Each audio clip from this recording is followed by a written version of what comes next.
What's going on, everybody? Welcome back. Welcome back to another late night in the BrewLab with me, Lone Fox, your Brewmaster in Chief. And tonight in the BrewLab, I'm continuing to explore the deck lists that the people vying for position #1 in the world at the up-and-coming World Championship event this October 8th, are bringing to the event. But before I do so and dive into the next deck, which I want to show you, just a little bit of an update as far as how this all went down. So basically, it appears from perusing through my Twitter that the people over at MTG Melee had a bit of a miscommunication with the people at Wizards of the Coast. It was entirely a mistake. They were not supposed to post the list today. They were supposed to still wait a couple of days, I believe. And they misunderstood and they posted it early. And they've since issued a public apology. And because the cat is out of the bag, there's no point in trying to damage control and get rid of the information. It's spread like wildfire all over the MTG community. And so now they've also, the people at Wizards of the Coast, officially posted the deck lists on their magic.gg website. I shall be putting a link to that in the video description down below. But so now it's official. They're all there for everybody to see. And a quick few observations that instantly jump out at me while looking at it. It appears that there are two main camps. The people playing Izzet turns with Alrund's Epiphany and Expressive Iteration, and the new card from Midnight Hunt called Galvanic Iteration, and then the people that are trying to do something to beat that. And the only real surprise there for me was this new Grixis list that 4 people brought to the table, including Gabriel Nassif. And if you haven't already seen my video that I did a little earlier today, go check it out. It's the video just before this one on the channel. I had a miserable run in best of 3, and I think the reason why I did, and I mentioned it many times during the video, is that list is tailored perfectly to prey upon the Izzet turns list, but it's not very good against much else, and I have a feeling that that's going to come back and bite them in the ass. The deck that beat me the most soundly was mono green, which is the other camp, let's say, the people that are trying to beat Izzet turns, other than Grixis, which is a little bit of an outlier or something that just caught me unaware. I wasn't expecting it. Is mono green and mono white. They have 2 different strategies to do so, but essentially they're trying to get underneath Alrund's Epiphany and end the game before they can start taking a ridiculous amount of turns. And my feeling is the current reigning world champion, PVDDR, also known as Paulo, Vitor, Damo, Rosa, brought mono green to the table, as well as Seth Mansfield, which is another player that I have an incredible amount of respect for. He's a phenomenal aggro player. And I think, actually, and this is a little prediction that I want to make now, live on camera, before the event starts, and it's going to be fun to go back and look at this and see whether I got it right. But I have a feeling that mono green might actually take the cup. Let me just say that. Then we'll have to see whether, pro people like Gabriel Nassif piloting the Grixis list, or some other fantastic players like Arne Huschenbeth, who's bringing a more pure Izzet without the dragons, just spells and turns version to the table. Well, it'll be interesting to see whether they can beat the speed and ferocity and velocity of people like Paulo, Vitor, Damo, Rosa and Seth Mansfield piloting mono green aggro. But I have a feeling that Mono Green might take it, and that I might have completely screwed up my prediction, because I picked Gabriel Nassif as my champion for the event. But you know, there's only a couple days left to go before we find out who was right and who was wrong, and then we can all, you know, come back and discuss that afterwards. Also, don't forget, I'm going to be hosting a watch party, beers, you know, no wife at home, no child either. I'm going to be having an entire weekend of just enjoying myself and watching the event live with you guys on my channel, and I'd love for you all to come and join me. But where was I?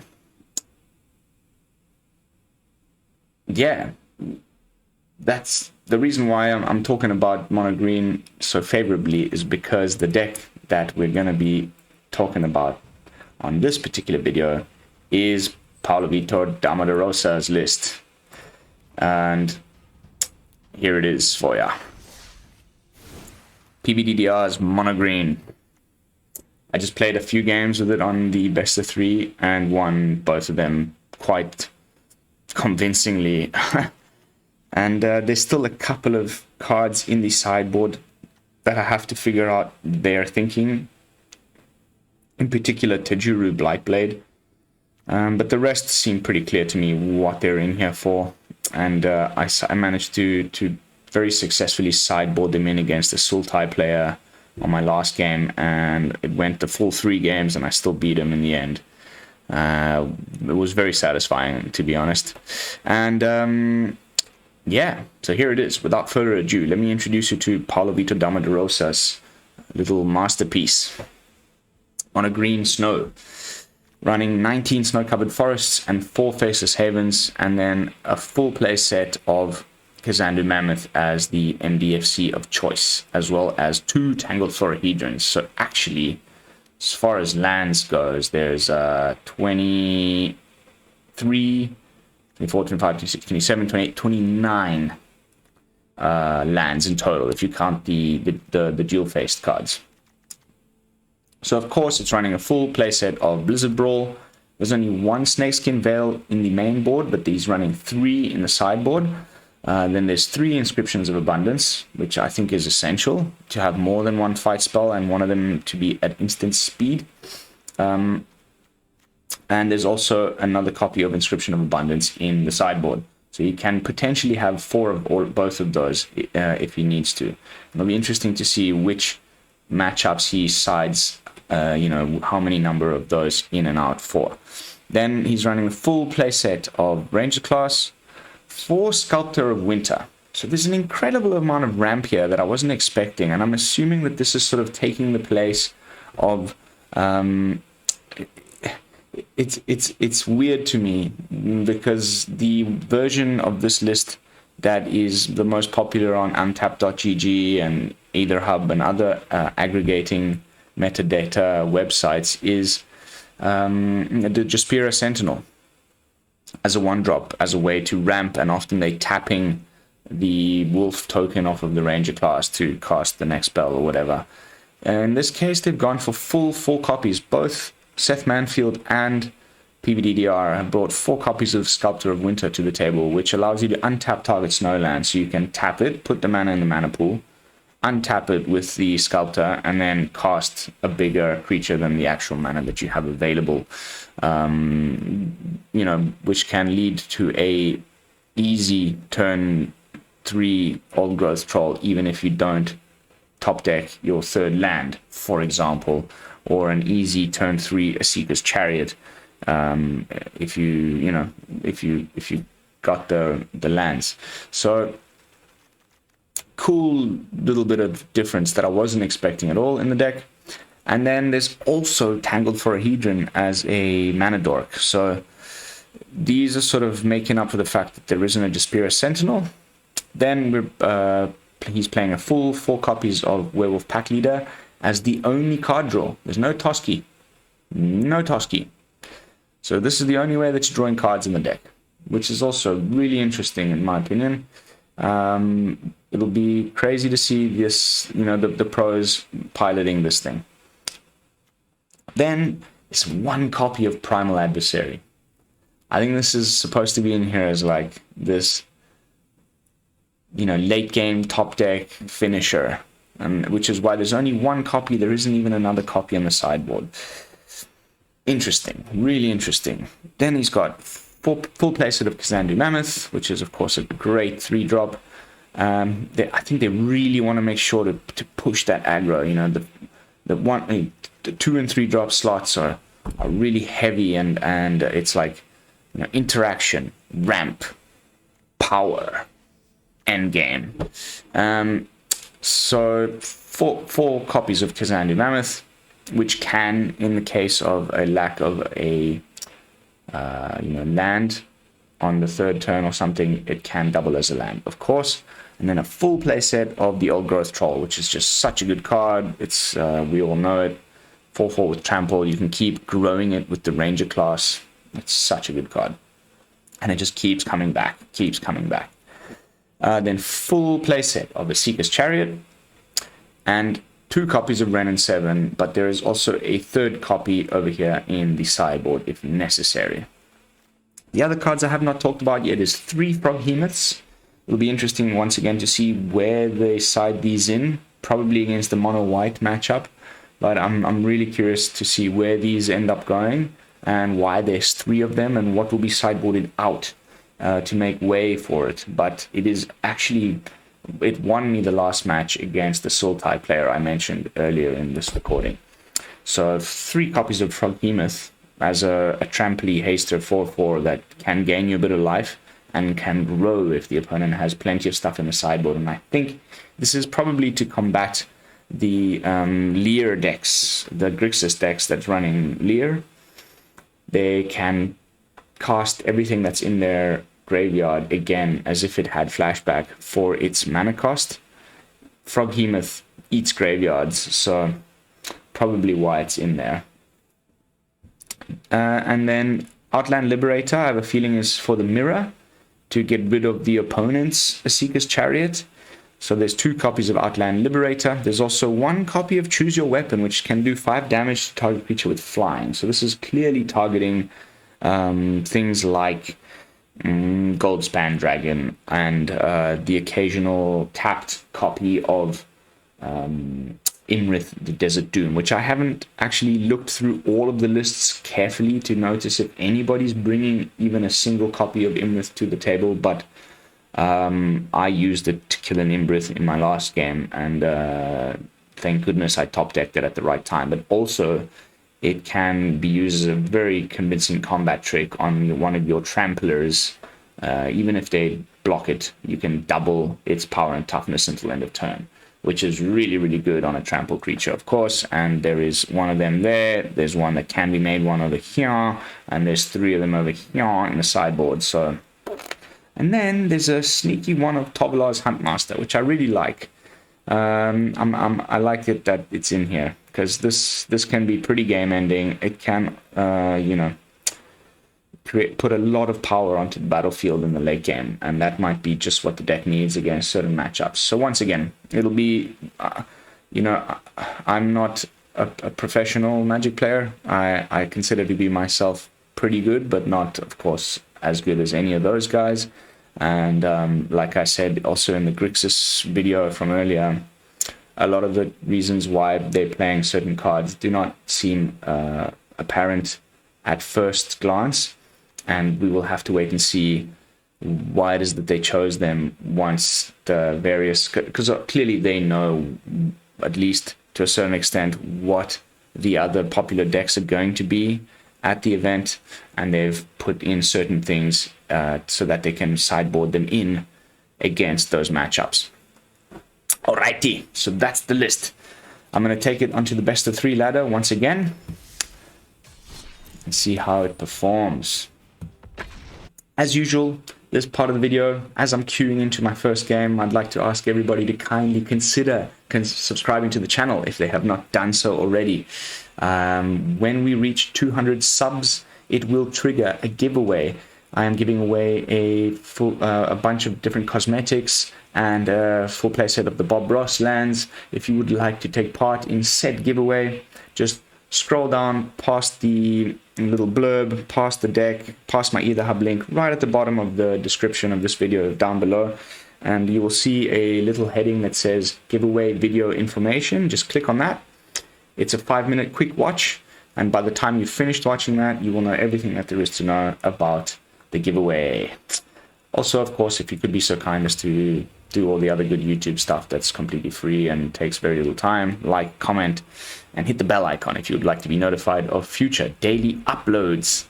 Alright, here is a lovely shuffler, hashtag shuffler is broken opening hand, so I think we can happily mulligan that one away. Much better. Much better. And say goodbye to one of the pussy wagons. Playing against Jorge Marcant. Somebody from a Spanish-speaking country. Ooh, mulligan's down quite heavily. Happy to top deck a third land there. Very happy. Okay, Izzet turns. Here we go. Here we go. This is the nemesis. You can play at turn 3 at Esika's Chariot. No, we can't. This is a really tough matchup, of course. But hey, what can you do? Always play your Faceless Haven on turn 3. Don't forget to do that, please. You cannot attack with a Faceless Haven on turn 4 if you've played it on turn 4, because it has Summoning Sickness.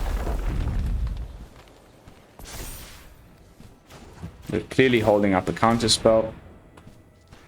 So let's just go face.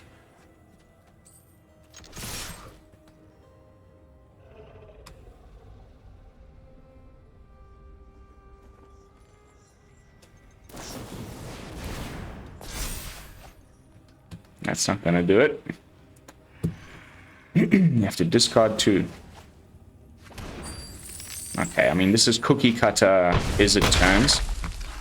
As you can see, I'm pressuring them heavily at this point already, and they have not even gotten close to casting their Alrune's Epiphany, although they did manage to quite rapidly turn an Ashmouth dragon into,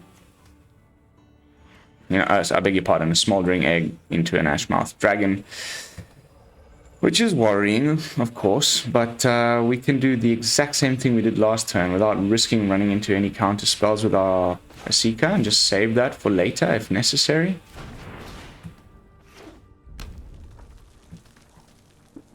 Does he foretell something? No.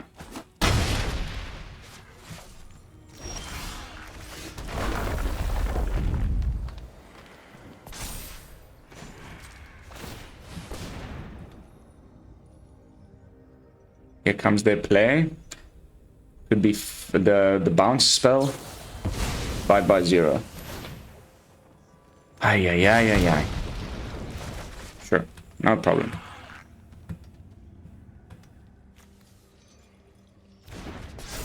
Fetches and Environmental Sciences. Opponent is down on 7 HP. We can calmly cast the Florahedron. Pass the turn.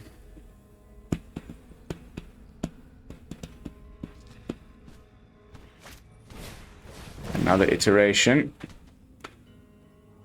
I would go for face, buddy. Okay. Take out my little Florahedron. That's almost, the only reason why I put it there, so not worried about that at all. I think I'm just going to keep attacking with the Haven. I don't want to have my Esika's Chariot countered only to... Ooh, he's going to play another Eggy. Okay, so now we can safely play the Esika instead of...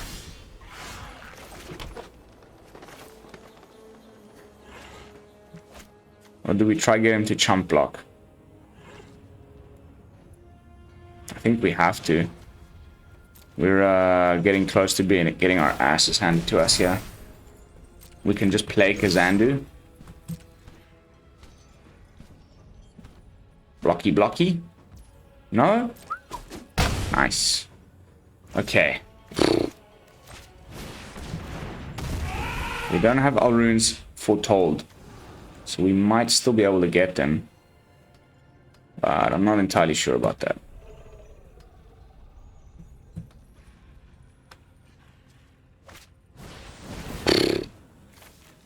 Third expressive iteration in the top, you know, very few cards in their library. If they can cast another 1 spell, it's 2 more damage plus 4 is 6. I'll be down to 2.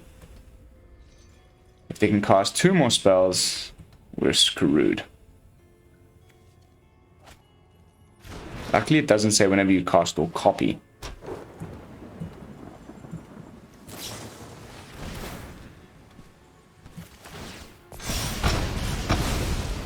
So busted, man, this deck.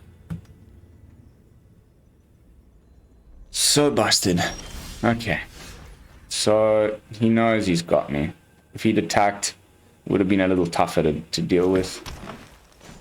But he has not. And so we are probably quite screwed.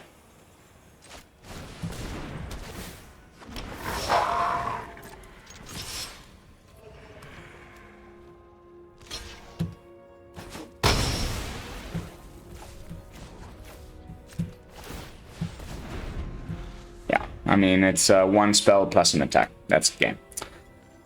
It's so busted. There's a very good article, which I'm also going to be putting in the video description. It's called A Case for the Banning of Alrune's Epiphany. Give it a read. It's really well written, and I think you will all agree that it's an absolute load of crap and deserves banning, because it's made it so that the mid-range decks are all gone. The reason why there's so much mono green and so much mono white is because they're all trying to prey on the, you know, get underneath this deck. It's too good.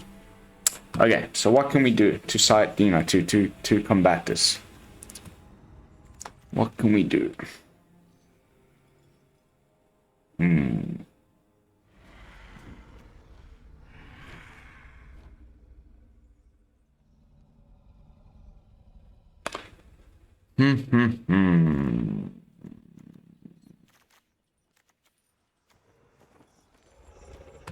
Well, I think I would like at least 1 more Snakeskin Veil.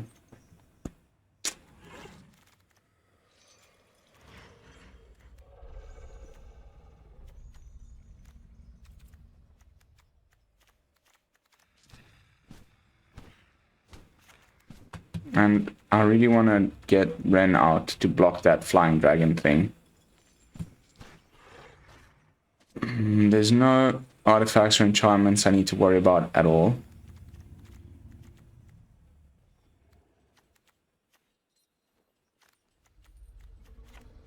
Three, 3/3. Yeah, I like that.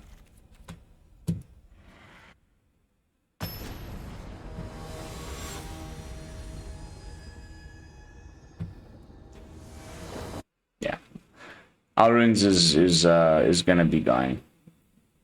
Mark my words. I don't think it'll survive the month. Nice. Very nice. Extremely nice opening hand. Nice little bit of a curve there. If we can just maybe get one of our mana dorks out on turn 3 or something.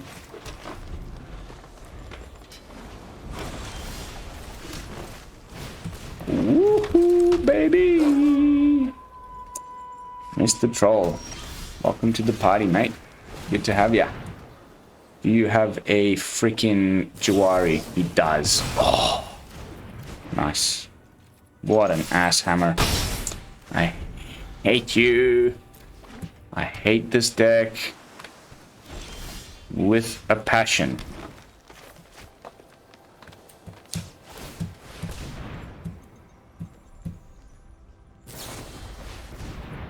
It's so annoying, man. It feels like there's nothing you can do. They've always got the answer. It's a lot of really good early game tempo plays, followed by an incredibly oppressive late game combo finish, and it's just feels like there's nothing you can do about it. Sword coming. No? Okay, so that must be Alrune's.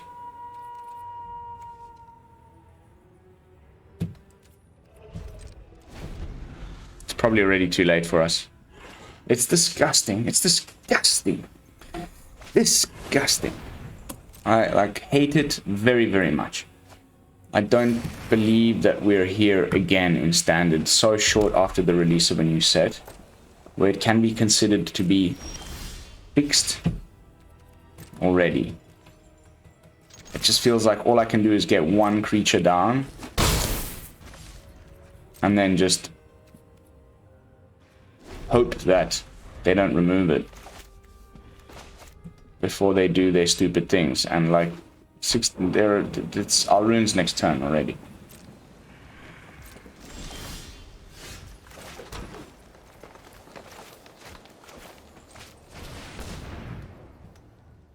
So we're coming.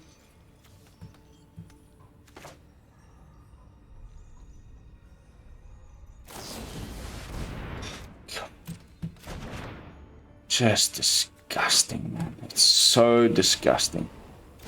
There's always the play. They've never not got an answer. Every single turn there's something they can do.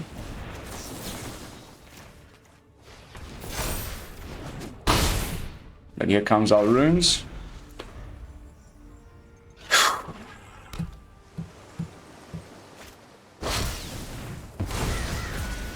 And then it's just, I'm fucked.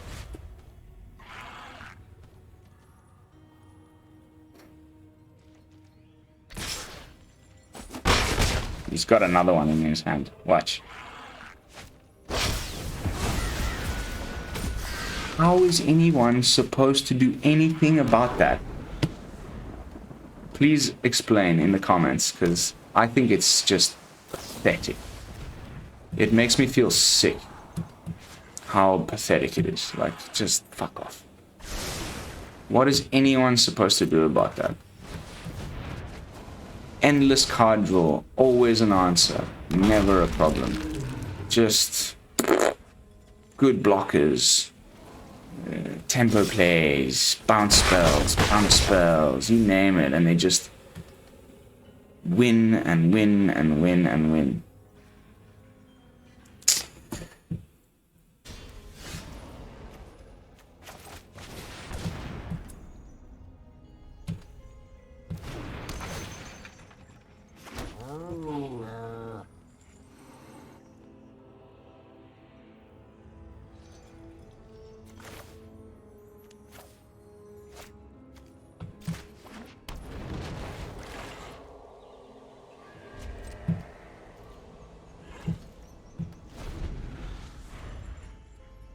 We're not going to get around this.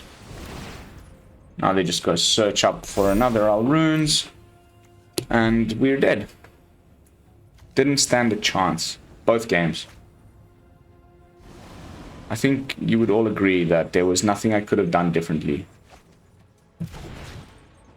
They might even have Prismari Command.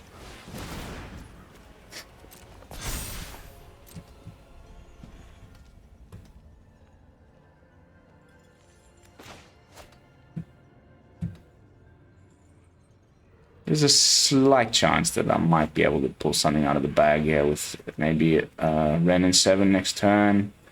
Start blocking some of these birdies, but I highly doubt it.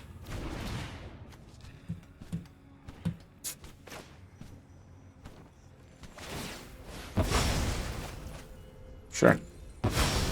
I'm okay with that.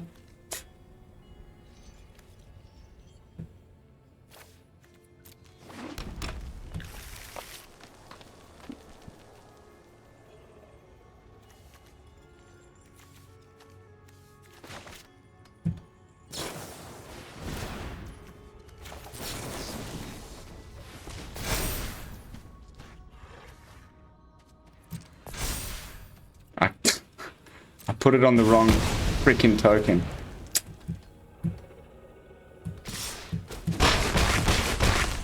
Players like that lose games.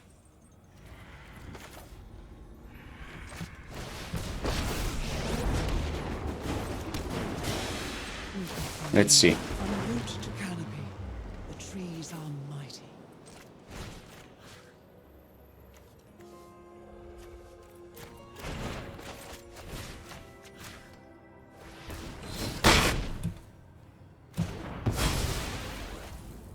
There's still a chance here.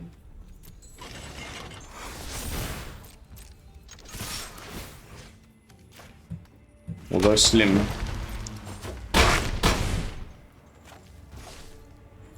Let's see what busted bullshit they pull out of the bag next turn. At least we are now outside of burn down the house range as far as our tokens are concerned. I don't care if Wrenn dies. She's done her job in this deck. You don't want to be +1ing.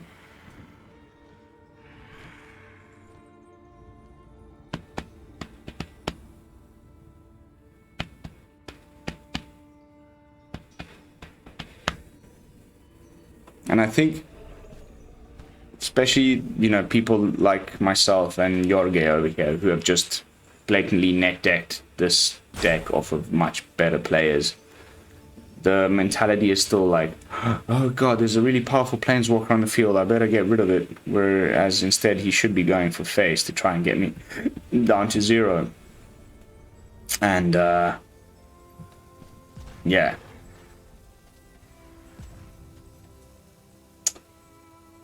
Because I'm not going to be +1ing Wrenn and Seven in this mono green list. I have no way of putting those important cards into that I'm going to be putting into the graveyard. Oh god, here we go. 2 turns in a row, baby. Total of 3 turns in a row. Coming your way, courtesy of bullshit card that should never have been printed. Yeehaw! In a Nexus of Fate, which costs potentially 1 less, that also makes 2 birds. Oh god, double whammy. Are you kidding me?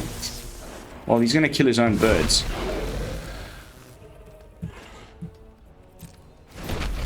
Okay, no, what? Wow, okay, I was not expecting that. I thought he was gonna go for the 10 damage to everything. Nice. Was that a misplay or intentional? We are fucked.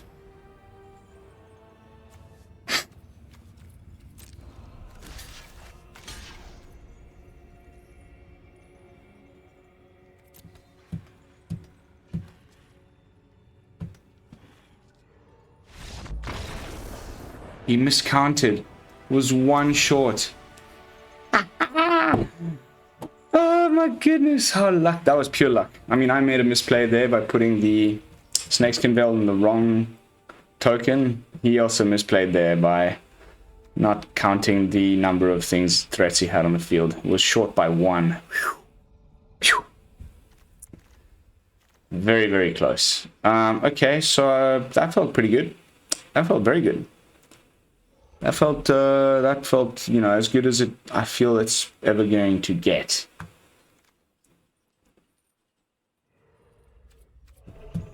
Let's leave it at that. I don't think Froghemoth is the go in this matchup. It's there for mono white, I think, and maybe the Grixis guys with the Leer, but not against this. No 3rd land, but we can get the old growth troll out with the Sculptor, so let's go for it. Have they ever not got this in turn 1?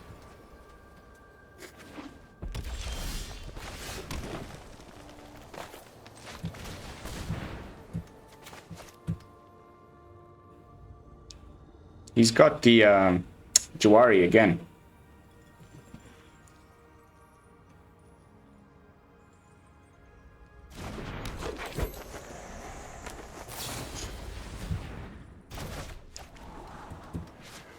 Snore.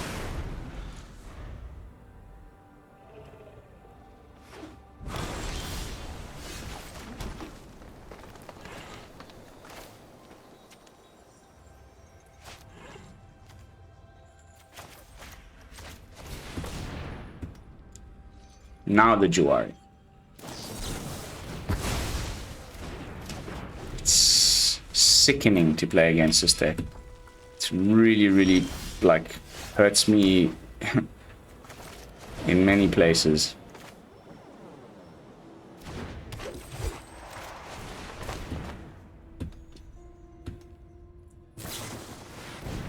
Deluge. Refill that hand with exactly what you need. It's tough. It's a tough one. It's really tough.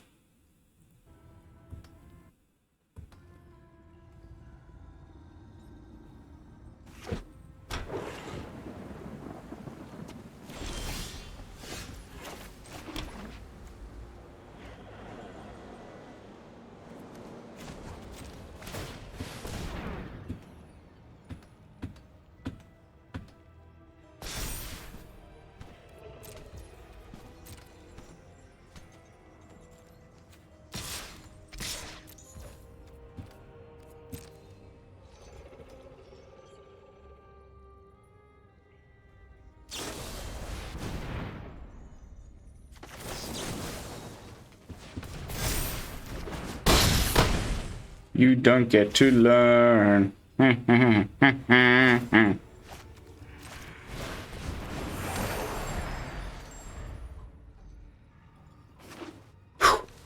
just a bit of luck, we might just be able to navigate our way through this one again. He's having to dig. He doesn't have the answers. He can only maybe cast an egg.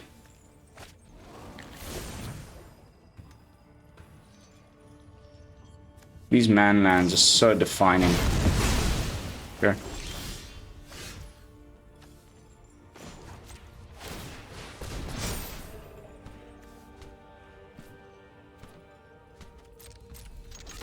Take 7.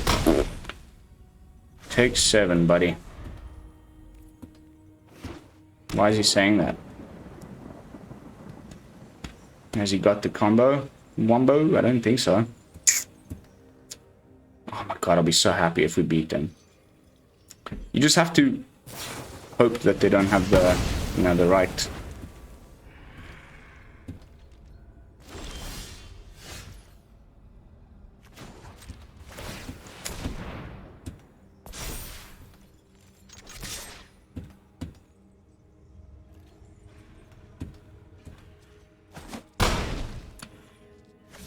Whew.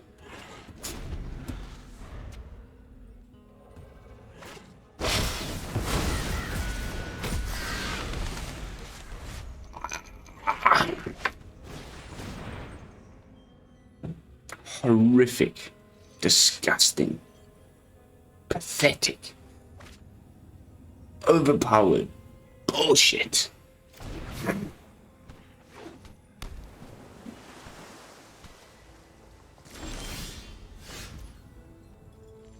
Okay.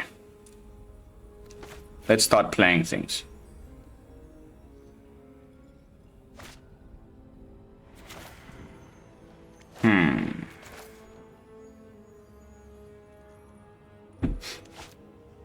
I'm scared. Oh, we've got 2 Esikas. Let's play that.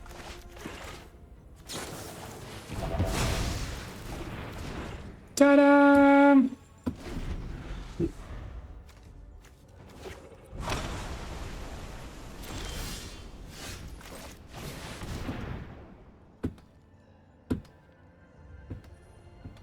Come on. I've got a third one where that came from. Yes. Esika makes it onto the board. We can also get rid of 1 birdie with a Blizzard Brawl.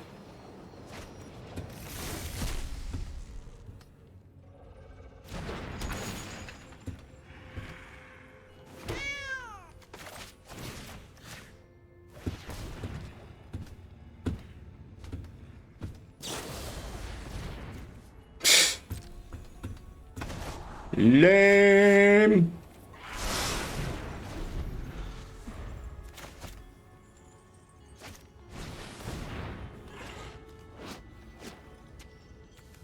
It's digging. It's digging. We've got the edge as far as life goes, but the longer the game goes, the higher the probability is that they'll be able to find the combo pieces.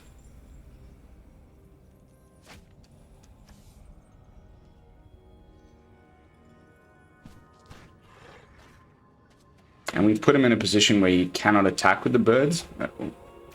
There's the egg.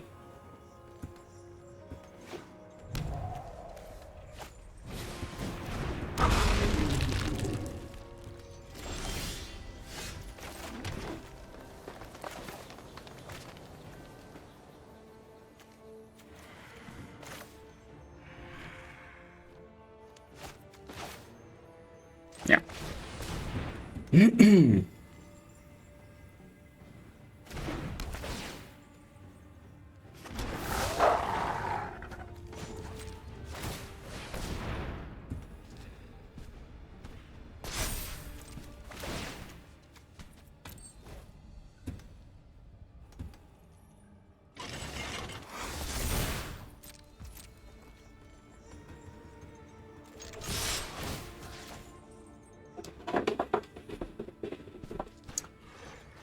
Blocking with the birdies, most probably.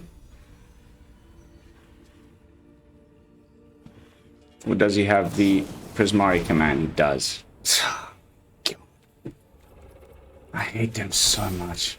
It's so frustrating. Every single answer possible. Always at the ready for them. Just... It's so hard. It's so hard, this matchup. I can't wait to watch Paulo Vitor. He's always like 3 moves ahead. If you've watched, like, go follow him on his YouTube. When he like tries to like do a play-by-play. Oh, fuck off. Fuck off. His play-by-plays of like how it is that he reads the game. Incredible. He thinks of like every possible different move. It's sickening, this shit. Truly sickening. Like, disgusting.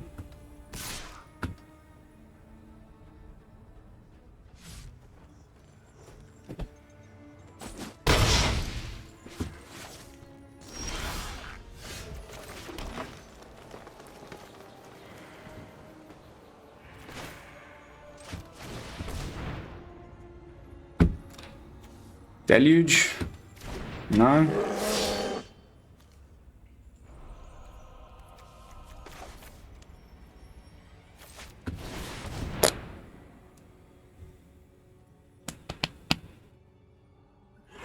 I think priority is being held by the Deluge, not by a counter, but... Oh, God. I cannot believe it, man. I cannot believe it, man. Just wow. Just a collection of toxic, annoying control cards, one after the next. Can you imagine, guys? Can you imagine that this is the thing? They had to print this card, right? Just to really make the deck even just that little bit more annoying than it already was.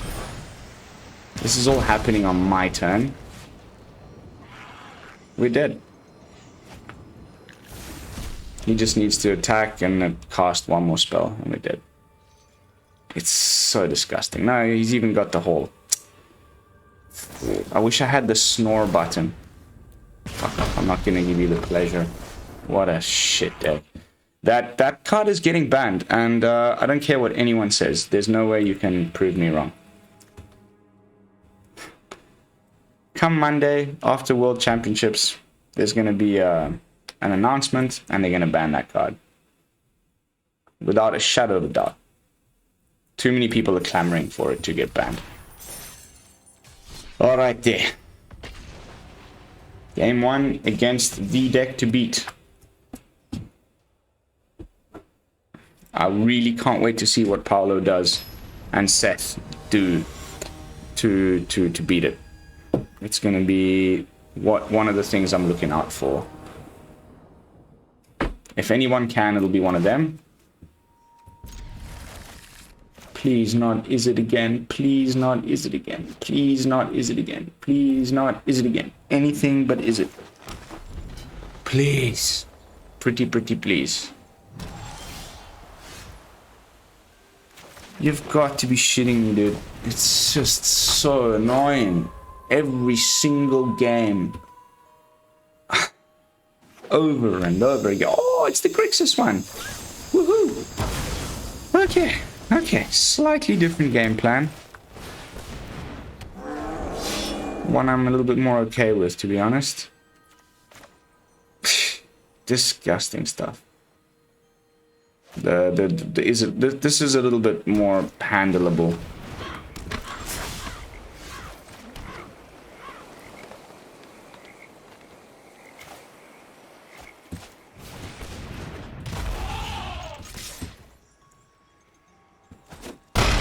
If we'd played the Chariot, he could have paid one, sacrificed it, and countered my non-creature spell with the Malevolent Hermit. So,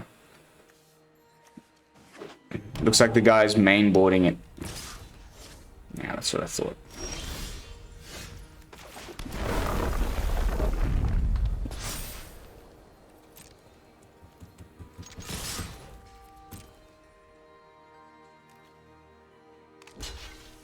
Why block the trample one? Block the other one, no? Surely. If you're gonna block the other one. No blocks. Oh, baby. Okay. Play around this. Putting him down to 5 quite quickly. I was playing the Grixis list earlier, and the guys that screwed me over the fastest were...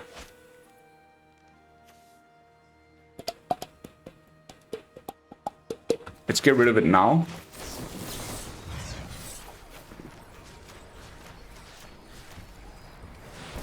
If he decides to counter it, he can. But then it's gone, and then we can safely play, hopefully, the Chariot next turn.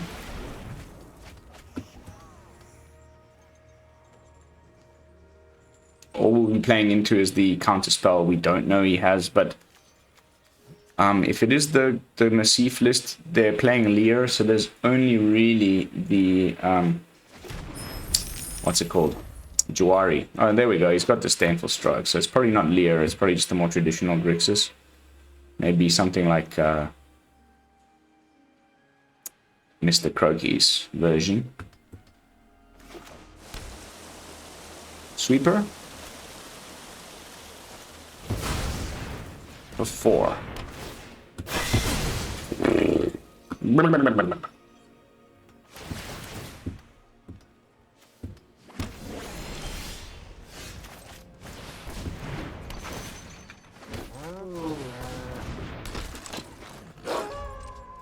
Pretty effective little restock there.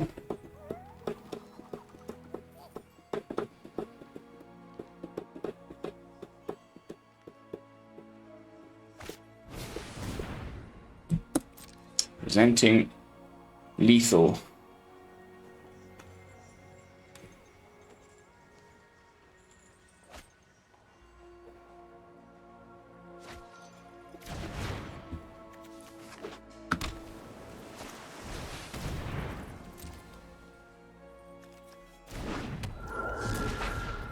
Yeah. That's very good for us, of course.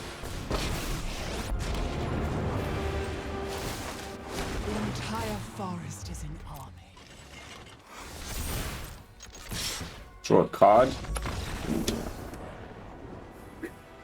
Bit of luck. We can push it through. Okay, so Grixis matchup. What do we want to put in here? I'm liking 2 of these.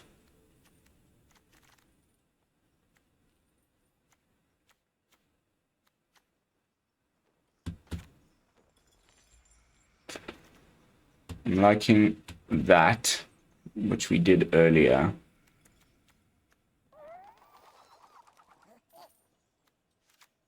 Oh, 333.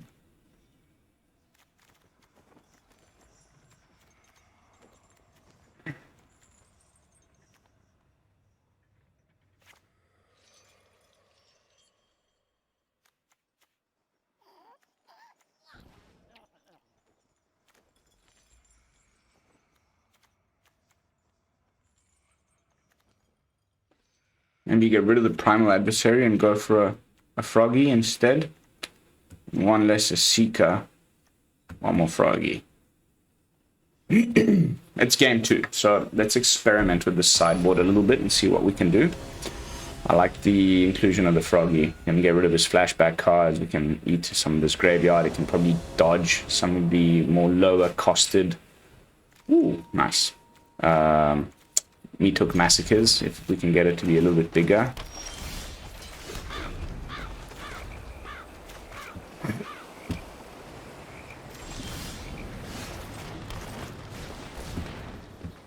To worry. No. Another removal spell, just like last game. Just it's like a repeat. Exact repeat of last game. Counter spell? No. Okay.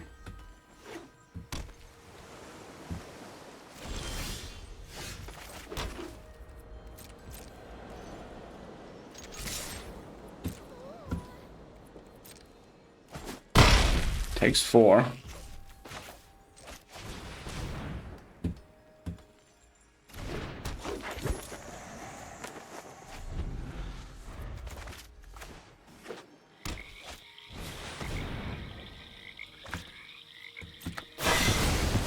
So 3 drops gone. Like, gone.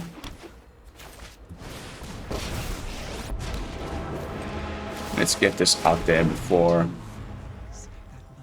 he hits us with another verdict or something like that, which is highly possible.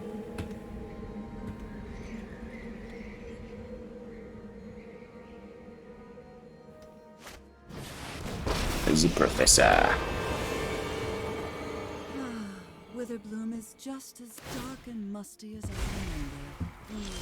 Sorry, you don't make the grade.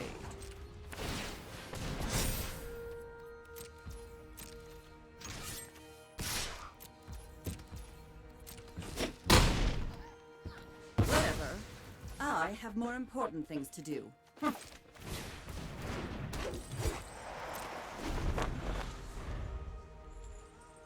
Like I said, I'm not plussing the Wrenn in this deck. I don't know, it'll be interesting to see whether they do at any point.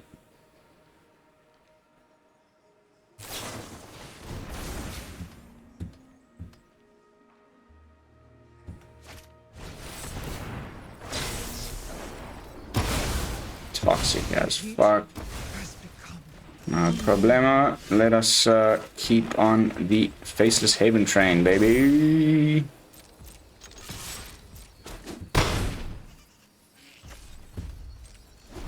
Safely tucked away in my lands, unless he's got a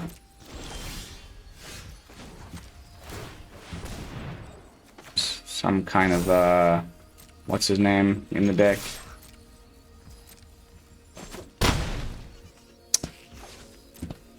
Field of Ruin.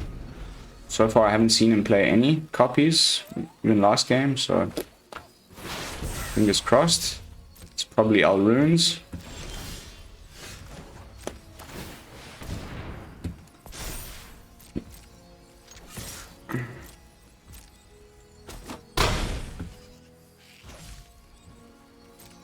We'd had 2 veils. I could have pumped them up. There it is.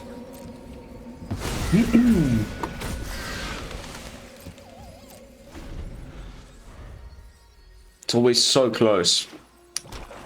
We get them like within an inch.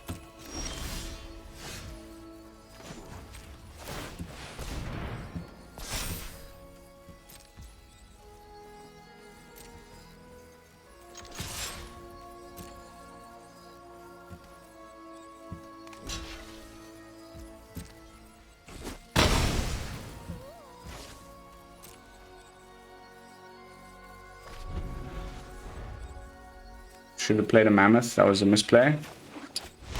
Sorry about that. He's got another all runes. Otherwise he wouldn't be attacking.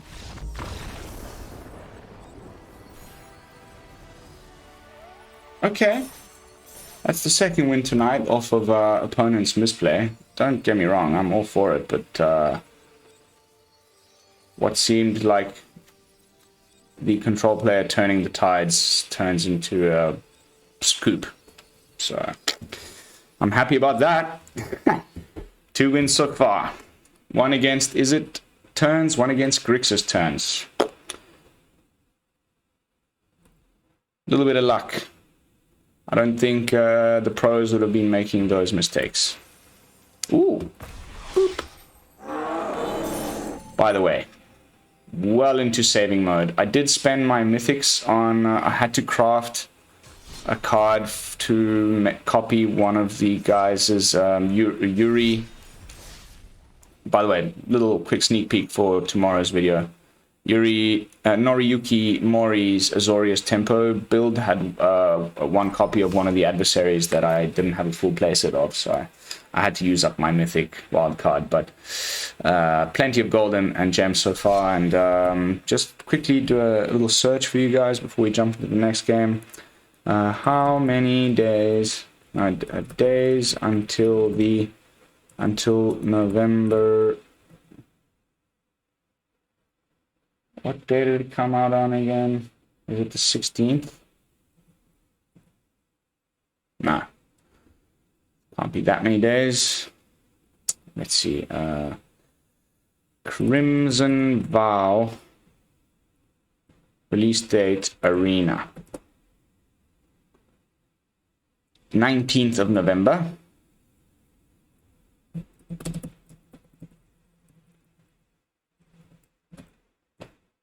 So in 44 days. What? That has to be wrong. Okay, no, that's the on that's the paper release. On Arena.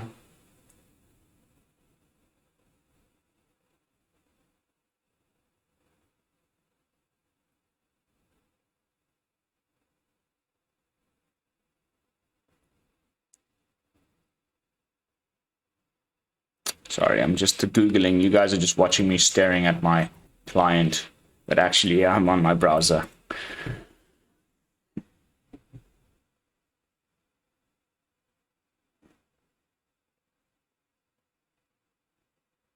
November 12th.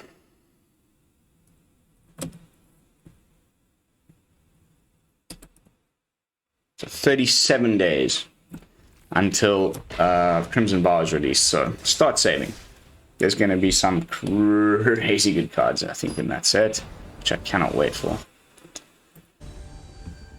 There's clearly going to be a Vampire Planeswalker to balance out the fact that they had Arlen, the Werewolf Planeswalker, in this set, so I'm really excited about that.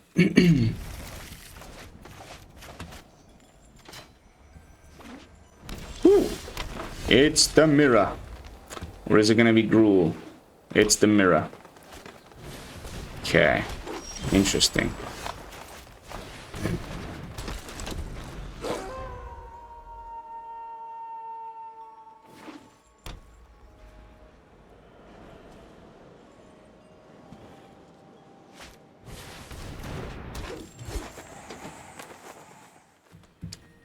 He could very likely have the... yes, he does. Ugh.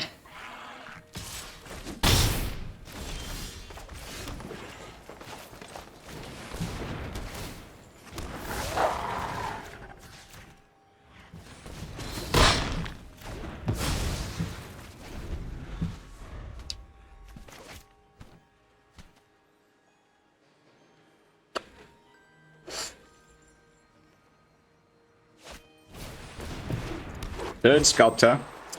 Someone else just copied PVDDR, like yours truly.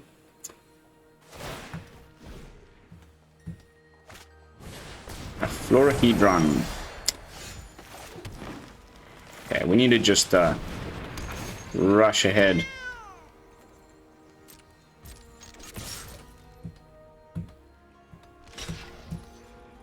Trade.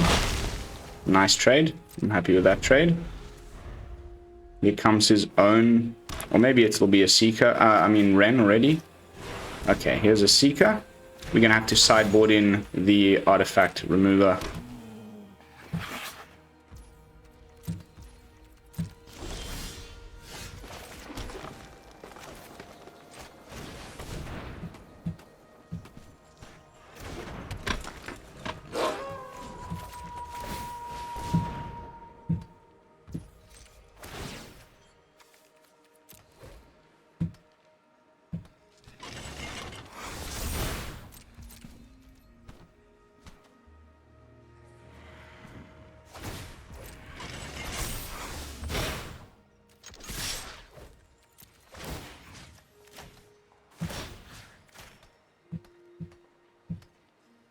Gonna have to double block to get rid of our Chariot, so let's see whether he decides to do so, thus also losing his Chariot, so not too worried about that.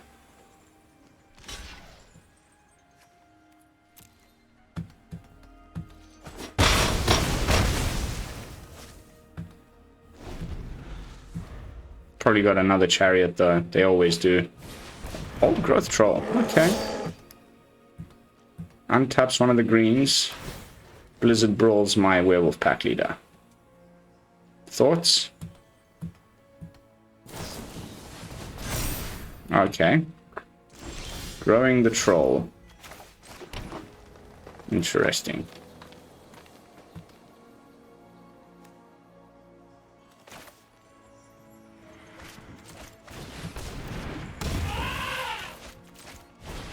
Let's go wide.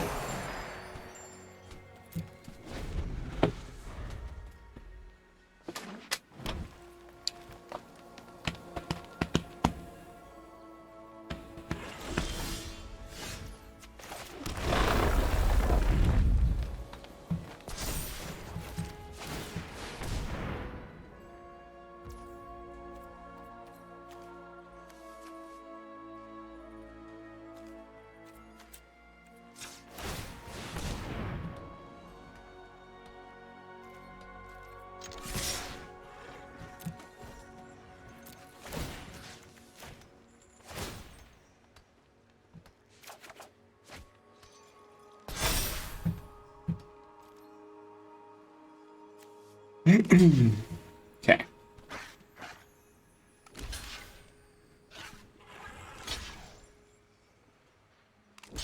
Cool.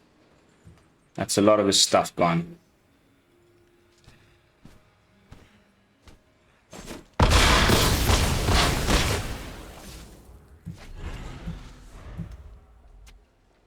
We have the bigger board. We can also drop a land and Blizzard Brawl. He's top decking lands, which is great. He hasn't arrived at his copy of... so we take 10.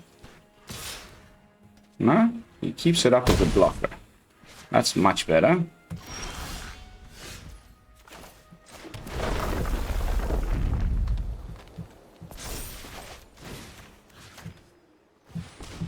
Oh baby, that feels good.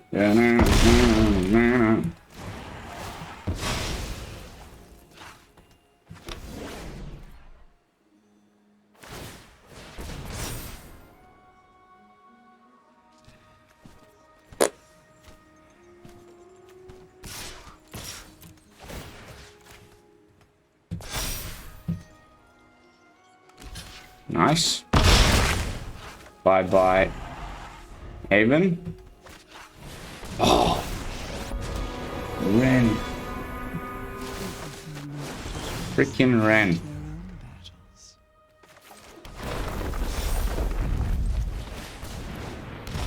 Well, there's our own copy of Wrenn.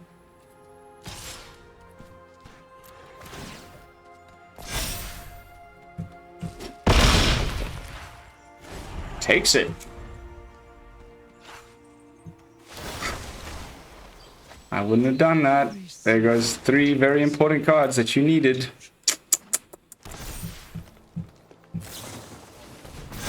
Okay.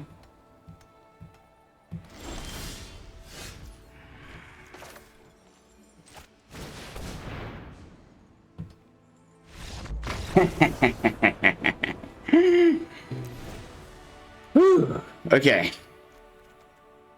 At least in the mirror, I know what to do. We need to bring in the Outland Liberator, for sure. Kazandu was a beast in that one.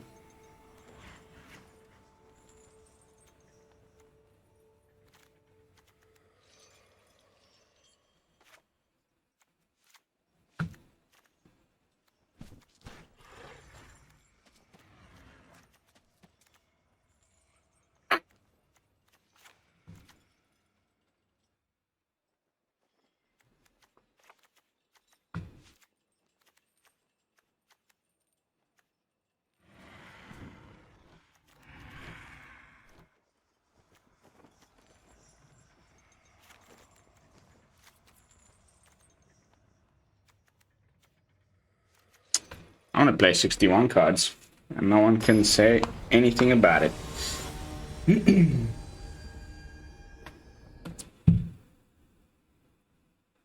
Approaching the, well, actually gone well over the 1 hour mark, so this will be the last game for tonight. Okay. We're on the, okay, that is better. That is better. Yeah, that is better.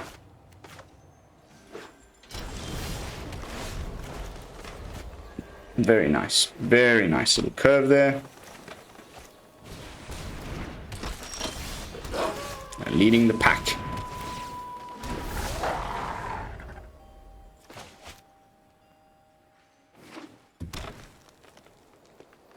I wonder if he just sideboarded in the exact same stuff. Blizzard Brawl on my little token man. Yep. It's like, you know, you can read the playbook. It's very clear whatever, you know, what they're doing. It's not that difficult to see through them.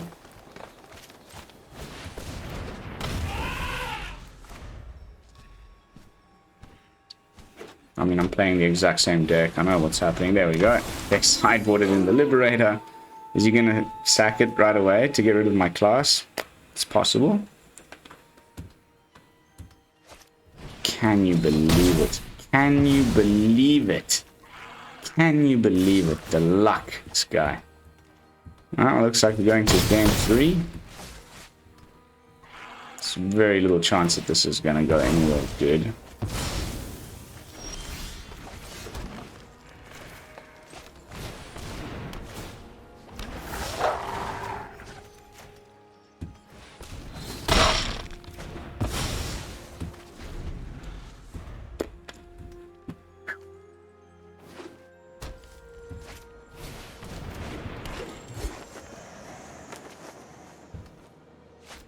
Third Blizzard Brawl. You have got to be shitting me, guys. Unbelievable. The level of bullshit.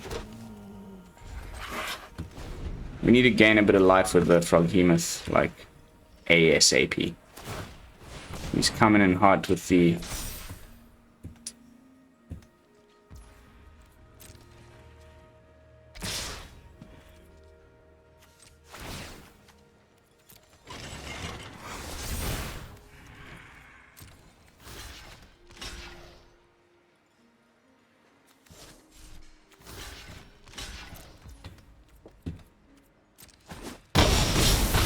Come on, land. Come on, land. I need a land. Wrong land.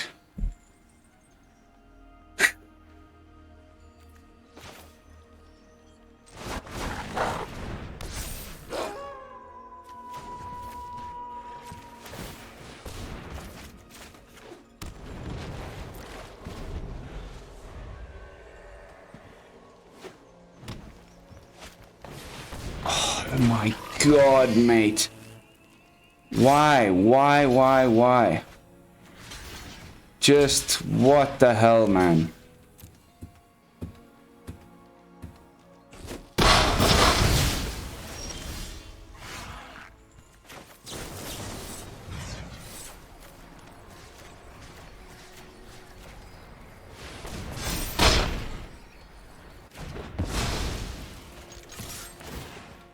think we very well blocked there and navigated that. If there's another Froghemoth, we can be pretty screwed. No? Okay. Very nice. Very, very nice. Extremely nice. We had the exact same thoughts.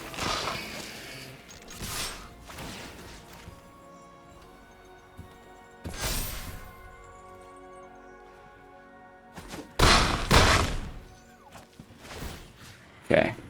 All creatures. Oh no, wait. To gain life, it's non-creatures. So boom, boom, boom. And then let's take...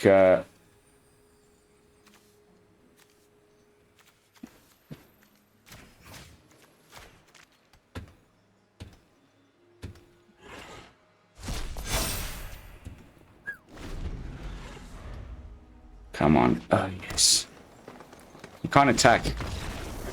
Fuck it, buddy! That was beautiful. What a close one.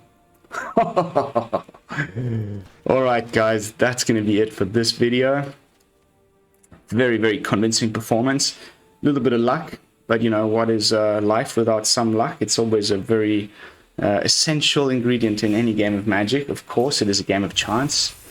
We managed to squeeze through both against Grixis.